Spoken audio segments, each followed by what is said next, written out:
Good morning, my friend. I hope you're doing well. Dr. Lee Warren here with you, and it is Mind Change Monday. We're going to get after changing our minds about something today, and I'm going to teach you about your hippocampus. The hippocampus is a little part of your brain that has everything to do with learning, emotional regulation, and just about everything that's important in the connection between your frontal lobe and your limbic system. And we're going to learn what that has to do with prayer and meditation and becoming healthier and feeling better and being happier. We're going to do all that in the next 20 or 30 minutes. I'm going to give you a song from Tommy Walker to fix your eyes on, something good at the end. And we are going to have a great Mind Change Monday. But before we do any of that, I have one question for you. Hey, are you ready to change your life? If the answer is yes, there's only one rule. You have to change your mind first. And my friend, there's a place where the neuroscience of how your mind works smashes together with faith and everything starts to make sense. Are you ready to change your life? Well, this is the place, Self-Brain Surgery School. I'm Dr. Lee Warren, and this is where we go deep into how we're wired, take control of our thinking, and find real hope. This is where we learn to become healthier, feel better, and be happier. This is where we leave the past behind and transform our minds. This is where we start today. Are you ready? This is your podcast. This is your place. This is your time, my friend. Let's get after it.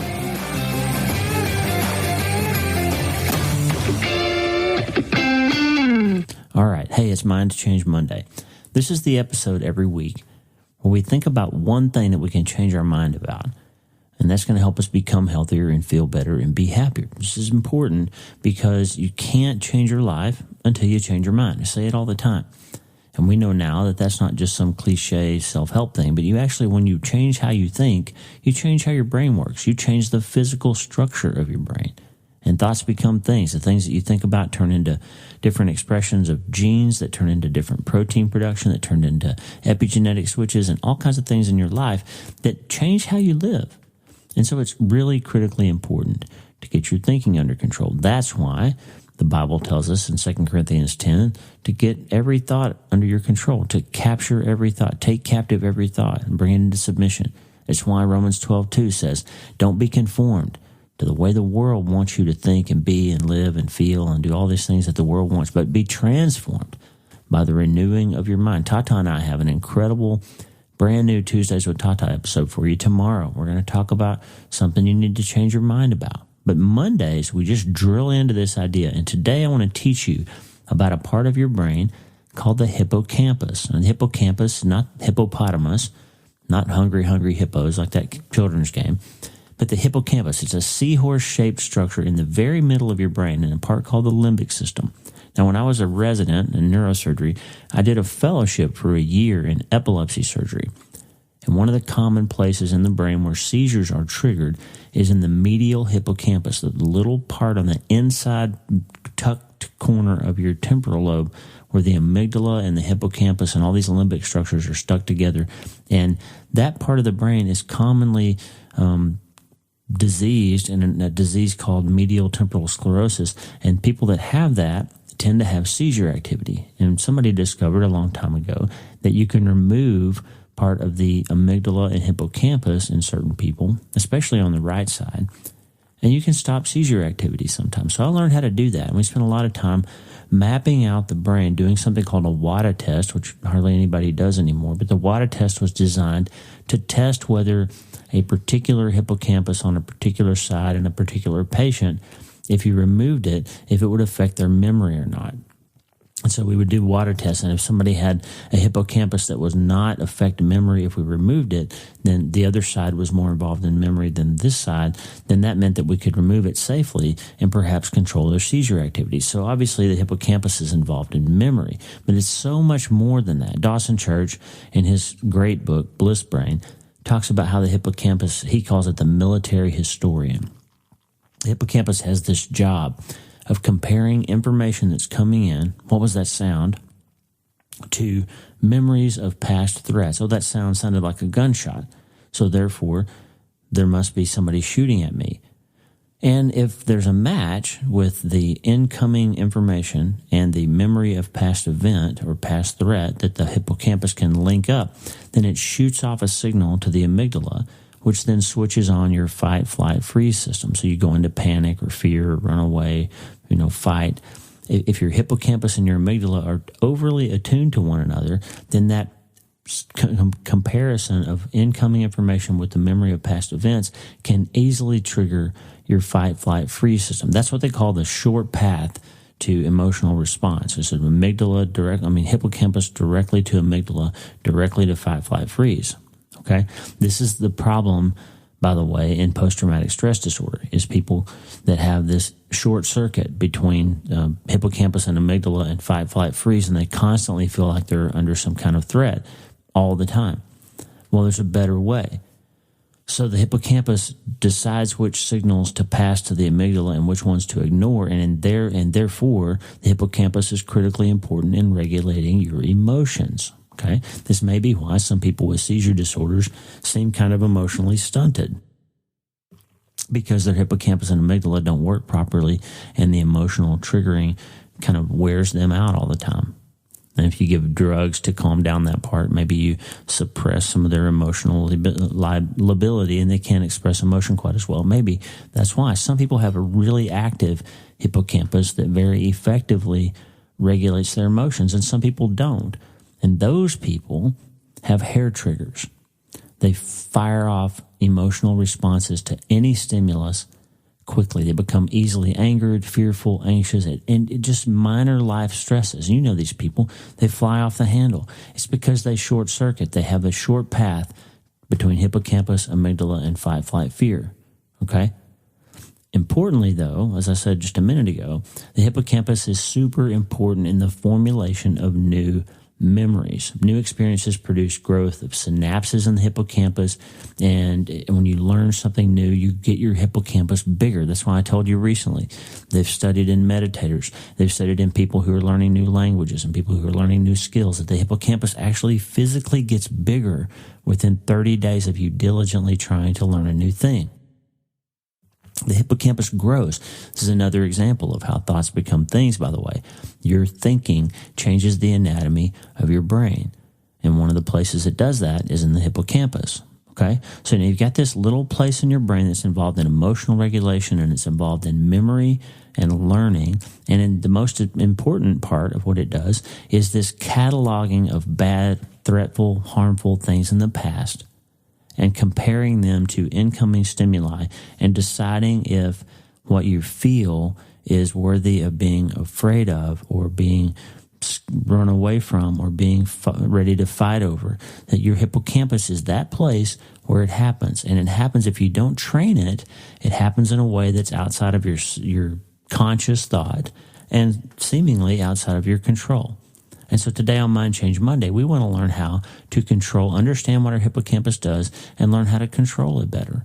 Learn how to get it more under our control so we can have that new mind that we're looking for. Dawson Church tells this great story, and it resonated with me because my dad had all these books of airplanes from World War II. And he would have these great books that showed all the schematics and photographs and engineering details of all these different airplanes from World War II. And I was fascinated. I looked at those books a million times when I was a kid. All the American ones, the Japanese ones, the Russian ones, the German ones, the Italian ones.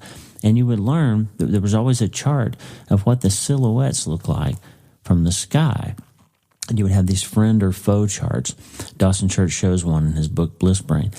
And the idea was that you should be able to look up and see an airplane and immediately recognize if it was a bad guy or a good guy. Like, do you need to run off to the bomb shelter because you're about to have an air raid happen, or is it safe, right? You can look up and see an airplane and you know immediately if it's friend or foe. Well, that's what your hippocampus does. Is it friend or is it foe? You can look up and say, oh, that's a B-17, that's one of ours. That's a B-2 Spirit stealth bomber. That's one of ours. Or you look up, holy cow, that's a Chinese bomber.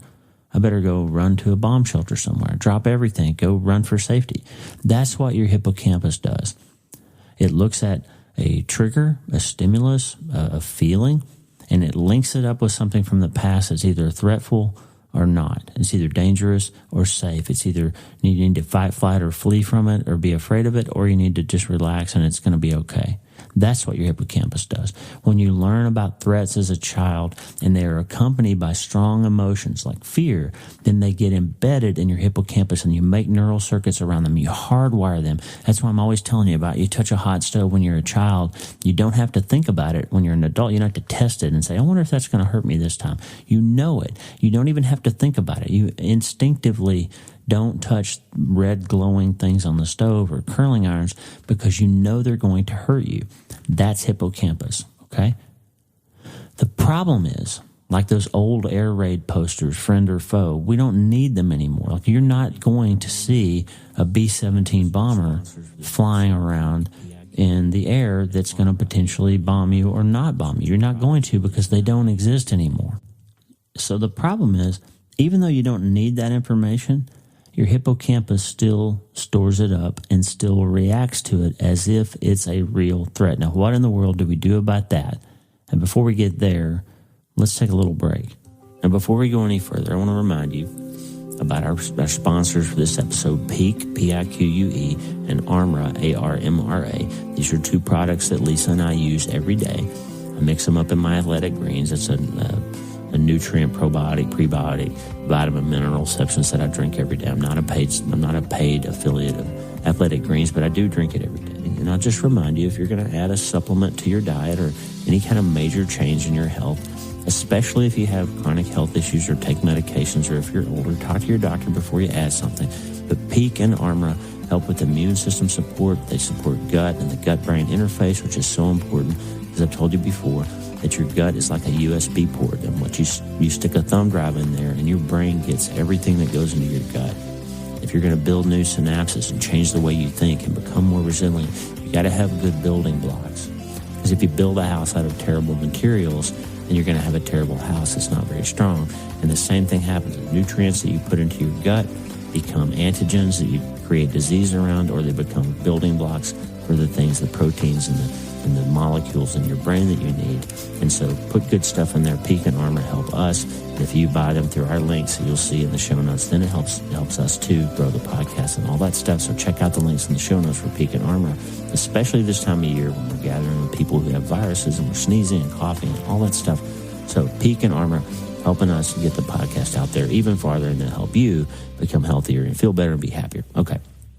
All right, let's get after it. So you look up in the sky, you see the bomber, and you immediately link it up with some time in the past when you got bombed, right? And then you trigger the fight, flight, flee reflex. That's helpful to you. But what if your grandfather did something to you when you were 9, and you remember that, and there was a song playing on the radio when he did that thing, and every time now you hear music that reminds you of that song, you feel like you're in danger? That's PTSD, right? That's something that's happening in your hippocampus that's no longer useful to you because your grandfather is dead and gone, and that song can't be related to a current threat. Not likely to be anyway, right? You don't need that information anymore, but you still have it because you made synapses around the emotional trigger that the music tied to the memory of what he did to you. That's conditioned behavior, and it's really, really hard to change, even when it's outlived its usefulness. And there was a time when you were a child, maybe you heard that music come on, and you knew he was getting ready to do something, and you would go hide, and hopefully maybe he would, pass out drunk or not find you or whatever, and that thing wouldn't happen. That was useful to have that fight, flight, fear response around that music. It's not useful anymore because now every time the radio comes on, you don't understand why you're so irritable with your family. Right?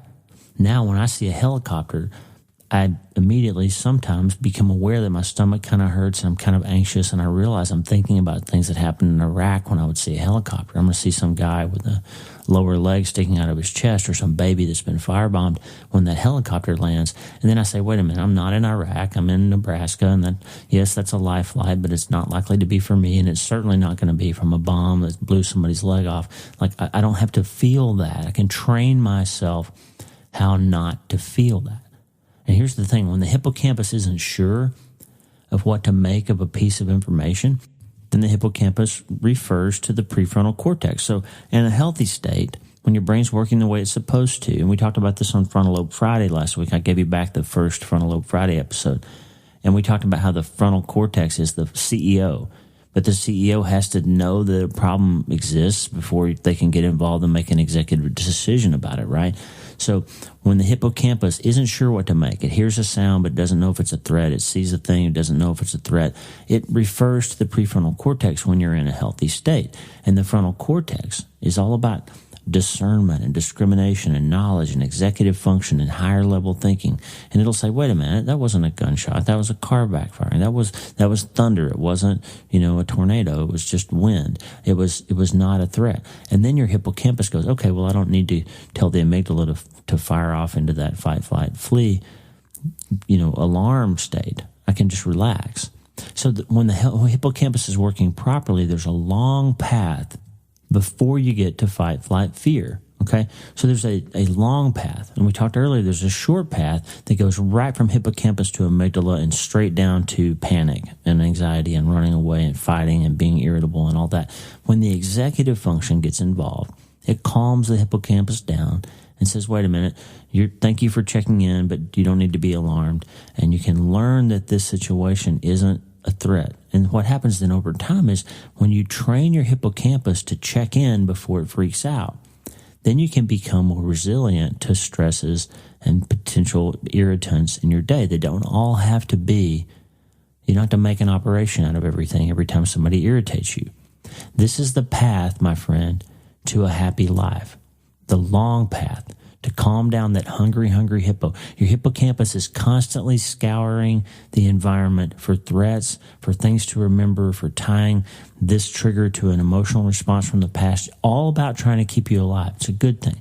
It's emotional self-regulation. But in order to do it well, you need to get the executives involved. You need to get the effective emotional self-regulation that only can happen when you use the long path from hippocampus to prefrontal cortex, back to hippocampus, and finally down to amygdala. That's how you can become healthier and feel better and be happier. We all know people, and I hope it's not you, but we all know people who are poor at emotional self-regulation. They're not good at it. These are people with PTSD. They've got a circuit that's impaired between hippocampus and amygdala. They don't take the long path. They take the short path. They startle easily. They overreact. Little innocuous stimuli in the environment freak them out, right? I see a helicopter. Sometimes it happens to me even, unless I think about it, unless I do a thought biopsy and get involved in it. So I have to think about my thinking. And over time, I'll train my hippocampus to make synapses, more strong and robust synapses with my frontal lobe, and reduce or weaken the power of the short path. Okay, now you still need it sometimes. There are times when you instantly need to jump into action, okay? That's when the bear busts into your room, when the intruder comes into your house. You don't need your frontal lobe to do that. You need to run away when there's a real threat, okay?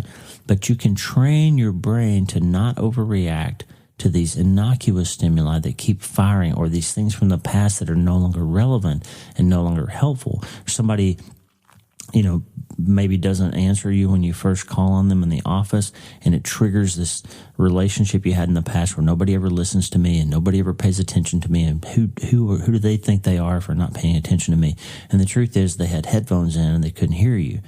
But instead you reacted, you yelled at them, you made a snide comment, or you went and told 20 people that so-and-so was ignoring you, when the truth wasn't even that. You didn't take a second to get your frontal lobes involved and look at the situation, and you harmed yourself by taking the short path to emotional response instead of rational thinking and a healthier response. Does that make sense?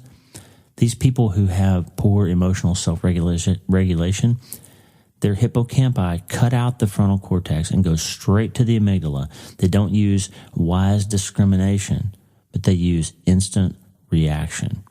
Everything is a life-threatening disaster. Everything is a big fiasco. Everything is a trigger. And that short path is a path to misery for you, my friend. You have an improved reaction speed, but terrible accuracy, and you're reacting to things that you shouldn't be reacting to, and you're making an operation out of all kinds of things that are not helpful to you in your life.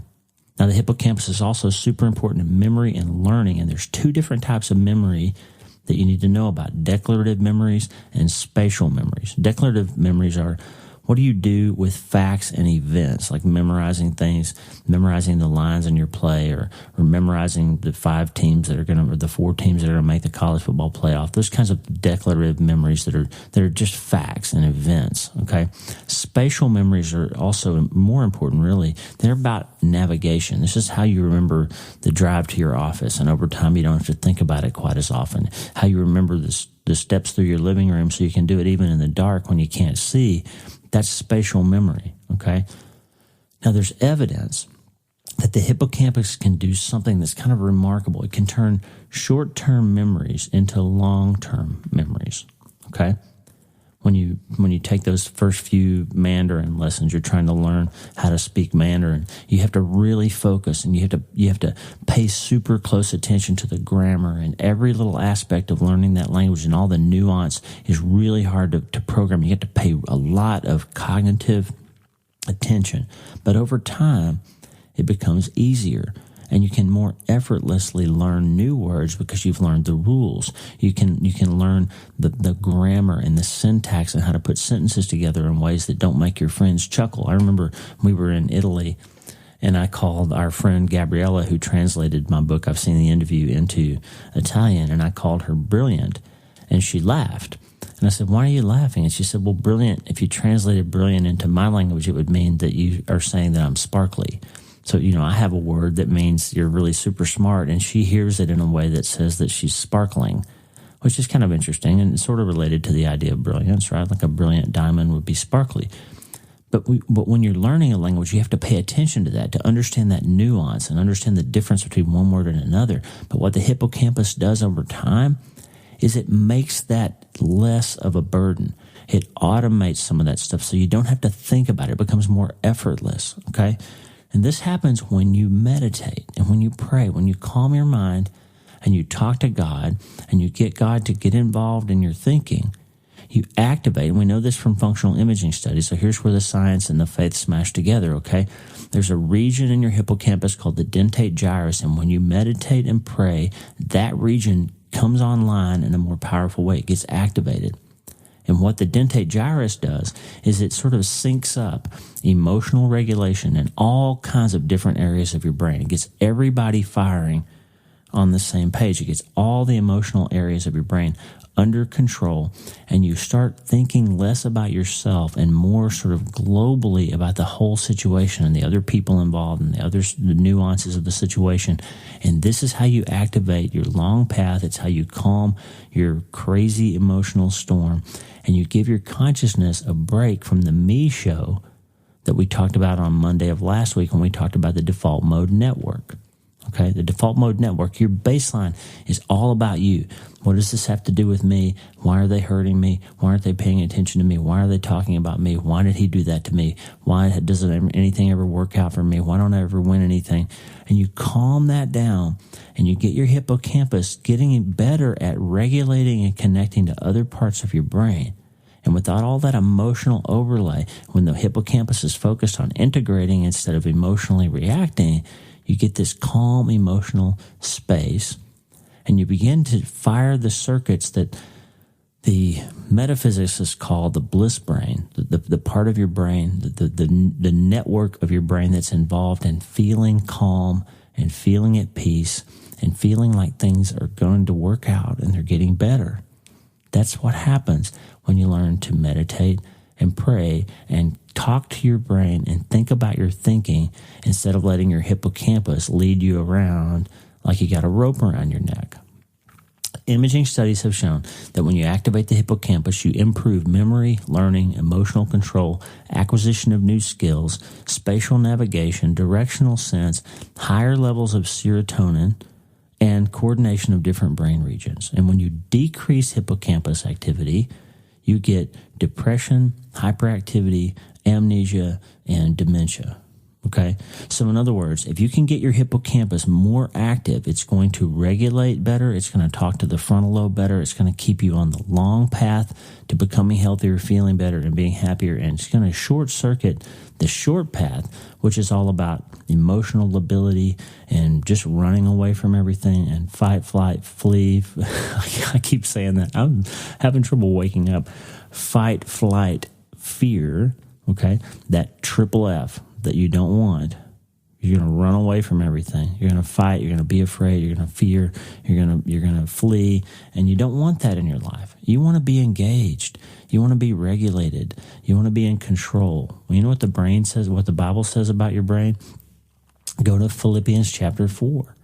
This is fascinating. 2,000 years ago, before they had functional imaging, before they had SPECT scanning and functional MRI scanning, before they had any of that, you had Paul in Philippians 4, 6 through 8 saying this: be anxious for nothing.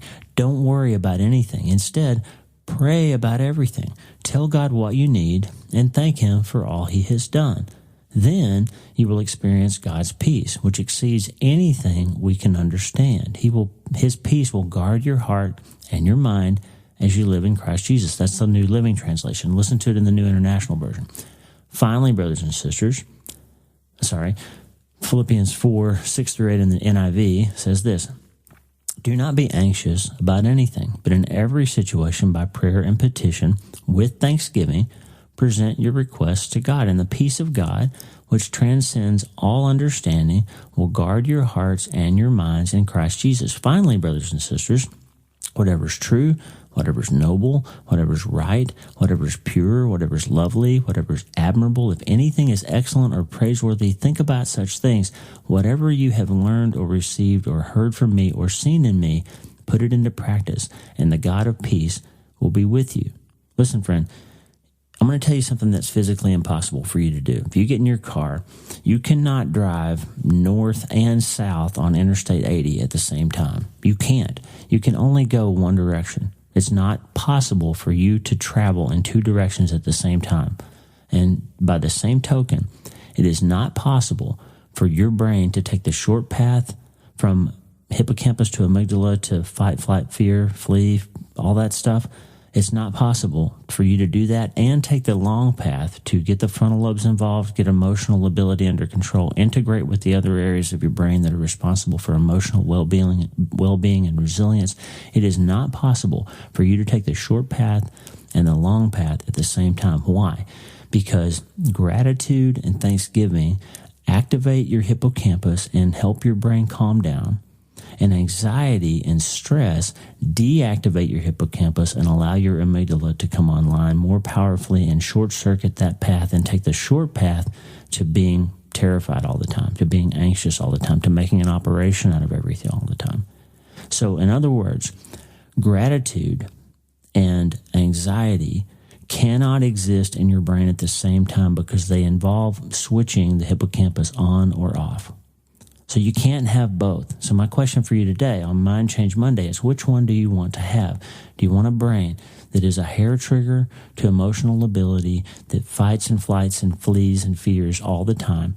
Or do you want a brain that calls the boss and says, hey, here's what I'm feeling. I'm feeling this anxiety. I'm feeling this fear. What do you think about it? And the frontal lobe says, you know what?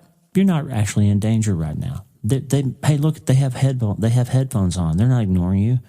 Hey, look, maybe they're having a bad day. Maybe you should just ask them if they're okay. Maybe their mom just died. Maybe they're not actually ignoring you. Maybe they're having some rough time that you can help them with. The frontal lobe gets involved and says, hey, stop, relax. You're not actually in danger.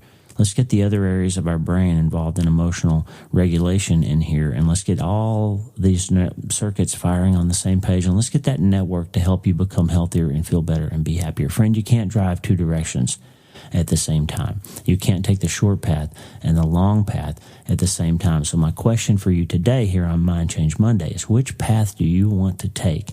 And the good news is you can train your brain to take the long path, to calm down that hungry hippo and get that hippocampus working in the way that it's designed to work. And you can change your mind and you can change your life. Even on Mind Change Monday. Listen, I'm going to tell you about a cool thing that happened yesterday. I woke up and I had this verse of scripture in my head. It took me a little bit to figure out where it was. It was Psalm 27. All the days of my life, I want to dwell upon your beauty. I want to gaze upon your beauty and seek you in your holy place. That's the line. It turns out to be from Psalm 27. Then I opened up my Bible, and guess what? From the Bible reading for that day had Psalm 27 in it. So I thought it when I woke up. I read it when I did my Bible study. And then I turned on Spotify and turned on my Tommy Walker album, Never Gonna Stop. And the song, I Fix My Eyes on You, was playing. In that song, he starts with, I fix my eyes on you. He quotes the scripture, all the days of my life, I want to gaze upon your beauty and seek you in your holy place. So I got the same message 3 times yesterday morning, and I want to give it to you today. You can fix your mind on something. You don't have to be a victim of whatever pops into your head. You can learn how to think about your thinking. You can tell your hippocampus who's boss, and you can get it to do its job. And you can do that by learning to meditate and pray and focus on things that are helpful. That's called prehab in the treatment plan that I gave you, and hope is the first dose. And you can put a bunch of good stuff in your brain that will help you when times are hard, so you won't fall so far when you get knocked off your feet, because you will. When the massive thing happens, you'll get knocked off your feet and you'll fall a bit. But how far do you fall? How far you fall depends on how much you prepare, how good your prehab is. And I'm telling you that learning to fix your eyes on something that is always true, that you'd rather be grateful than anxious. You'd rather be prayerful than worried. You'd rather have a solid safety on your gun than to have a hair trigger and be shooting off emotionally in 500 different directions every time life throws a little stress at you. You would rather stop making an operation out of every little event that comes along and stresses you in your life. And the way to do that, my friend, is to get this hippocampus under your control. And here on Mind Change Monday, I just have one little thing to tell you, and it's really, really good news.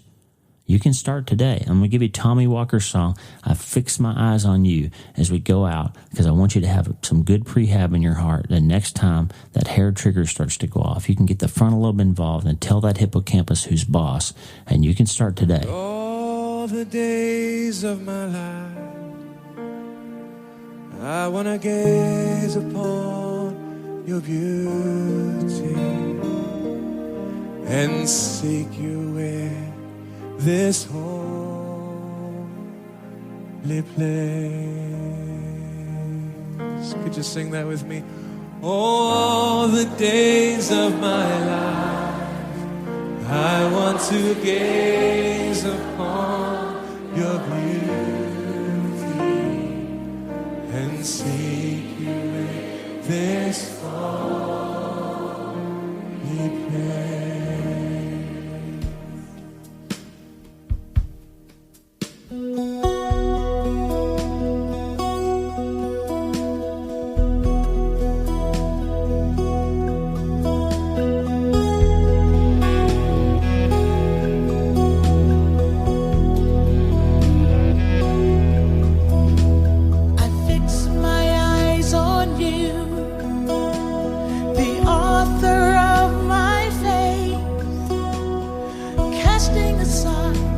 Every sin and every way, I fix my eyes on you. I lay my burdens down, letting the cares of this world now fade away.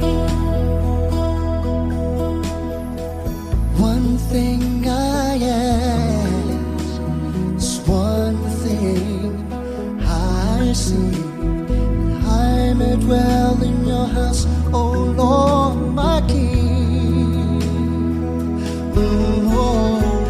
All the days of my life, I want to gaze upon your beauty and seek you in this holy place.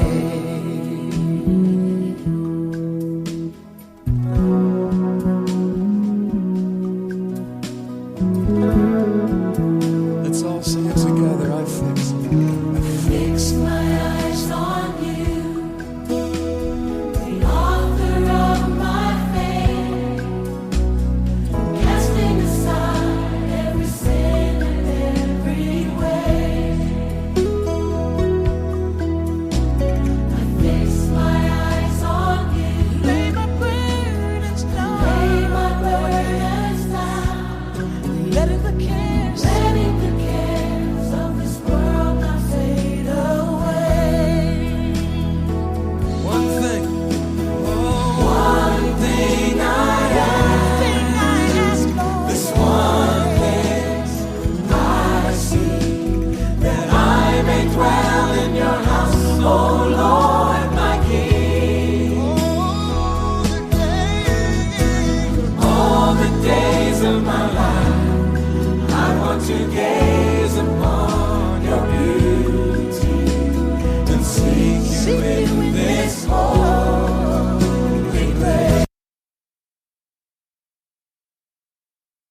the days of my life.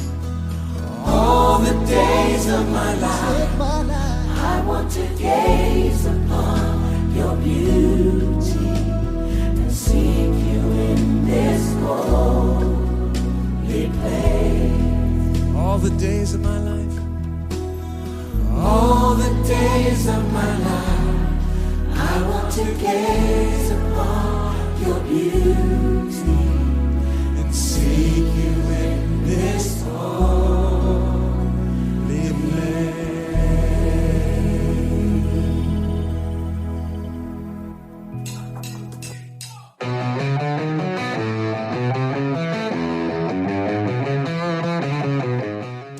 Hey, thanks for listening. The Dr. Lee Warren podcast is brought to you by my brand new book, Hope is the First Dose. It's a treatment plan for recovering from trauma, tragedy, and other massive things. It's available everywhere books are sold, and I narrated the audiobooks. Hey, the theme music for the show is Get Up by my friend Tommy Walker, available for free at TommyWalkerMinistries.org. They are supplying worship resources for worshipers all over the world to worship the Most High God. And if you're interested in learning more, check out TommyWalkerMinistries.org. If you need prayer, go to the prayer wall at wleewarrenmd.com/prayer, wleewarrenmd.com/prayer, and go to my website and sign up for the newsletter, Self-Brain Surgery, every Sunday since 2014, helping people in all 50 states and 60-plus countries around the world. I'm Dr. Lee Warren, and I'll talk to you soon. Remember, friend, you can't change your life until you change your mind. And the good news is you can start today.